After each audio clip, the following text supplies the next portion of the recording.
Assalamualaikum warahmatullahi wabarakatuh. Bismillah, alhamdulillah, wassalatu wassalamu ala rasulillah wa ala alihi wa ashabihi wa mawalah amma ba'du. Teman sekalian yang dimuliakan Allah jemaah salat maghrib. Zikrul ikhlas rahimakumullah. Ustadz Yuda sering membacakan awal surah Al-Baqarah ayat yang ke-10. Bunyinya adalah sebagai berikut.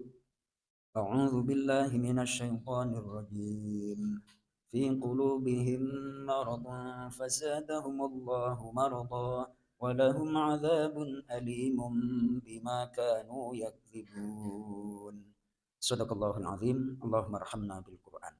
Di antara orang yang punya penyakit psikologi atau penyakit hati, penyakit mental, apa yang nampak tidak sesuai dengan apa yang ada di batinnya. Jadi setelah Allah menyampaikan sifat orang yang bertakwa. Orang yang bertakwa itu adalah orang yang beriman. Iman itu sasarannya tidak terlihat.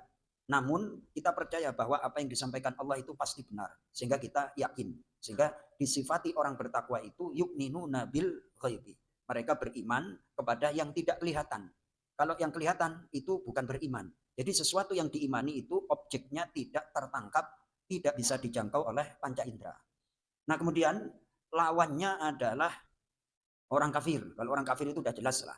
Nah yang repot itu yang orang punya penyakit disindir di dalam Al-Quran orang yang hatinya sakit. Kenapa? Munafik itu apa yang ada di dalam hati bertentangan atau tidak sesuai dengan lahiriahnya. Maka orang itu menjadi sakit.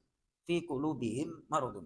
Dalam hatinya terdapat sakit. Kemudian ditambah lagi sakitnya oleh Allah. Nah, bagaimana mengobati penyakit psikologi ini? Nah, ini saya mengutip Ibnu Sina yang beliau itu wafat 427 Hijriah. Di Iran. Ternyata Ibnu Sina atau Avicenna itu adalah orang Iran yang sekarang lagi membombardir Israel. Memang orang Iran itu Persia itu cerdas-cerdas. Kita ibaratnya berkutat pada bikin makanan dan kuliner. Iran udah bikin uranium, ngebom dan segala macam. Dan satu-satunya negara yang berani membombardir Israel itu Iran. Nah, beliau mengatakan seperti ini. Disebut Abul Atibba, bapak para dokter. Ibnu Sina berkata, al-wahmu nisfuta. Jadi khawatir itu adalah separuh penyakit. Itu satu. Yang kedua adalah al-itminan nisfus syifa. Sementara ketenangan itu adalah separuh dari kesembuhan. Jadi apapun yang kita hadapi, pertama harus tenang. Karena apa? Di belakang kita ada yang ngatur semuanya adalah Allah Subhanahu wa Ta'ala. Tenang itu separuh kesembuhan. Yang terakhir, ketiga adalah wassabaru awwalu khutuwatis syifa. Sabar itu adalah permulaan proses menuju kesembuhan. Udah punya penyakit, kadarnya 20% lah kolesterol. Namun tantangannya kolesterol makan apa Pak Didi? Nah, lemak-lemak ya. Tapi dia nggak sabar. Akhirnya apa? Ya sudah, yang tadinya 20% nambah 40, nambah 50% kolesterolnya. Akhirnya nggak bisa ditangani. Ternyata menurut Ibnu Sina, yang bisa memberikan obat itu diantaranya adalah bersabar. Betapa banyak kita mengkonsumsi madu, termasuk Pak Ketua di bupetnya itu saya kira madunya banyak, ada beberapa jenis, namun dipertanyakan apakah dikonsumsi, ya kan? Ya, termasuk Mas Toto itu senyum-senyum, ketawa-ketawa, itu berarti pengalaman. Konsumsinya konsumsi semua, tapi nggak dikonsumsi, cuma dikoleksi aja. Ini ada madu Sumbawa lah, ada inilah segala macam, cuma jadi koleksi, tapi nggak dikonsumsi. Lah kalau nggak sembuh-sembuh, ya bukan salah dokter, akan tetapi kita tidak sabar untuk mengkonsumsi obat, mengkonsumsi itu tadi madu. Nah kemudian satu wahm adalah rasa takut yang luar biasa yang datang tiba-tiba karena ada bahaya yang nyata. Ini kalau orang Israel takutnya berlebihan, wajar itu. Atau berpikir terlalu buruk sehingga tidak realistis. Itu penjelasan Ibnu Sina. Jadi wahm itu rasa takut yang datang tiba-tiba karena ada bahaya yang nyata. Kalau orang Israel takut wajar. Lah kita kok takut? Masih nasi Padang masih buka di mana-mana Mas Toto, ya kan? Ya kalau di Israel kira-kira ada rumah makan yang buka apa enggak itu? Enggak ada, takut. Nah, yang kedua ini problem kita. Kadang berpikir terlalu buruk sehingga tidak realistis. Lalu Solusinya bagaimana? Secara akidah mati sudah ditentukan.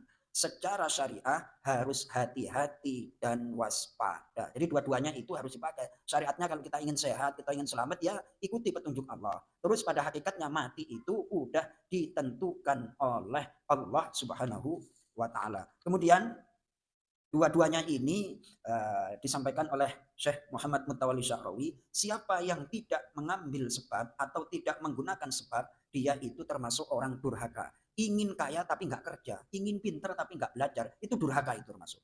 Itu termasuk orang yang durhaka. Selanjutnya, wa man i'tamada 'alal asbab faqad asyraka billah. Siapa yang berpedoman, siapa yang betul-betul bergantung kepada sebab, dia syirik.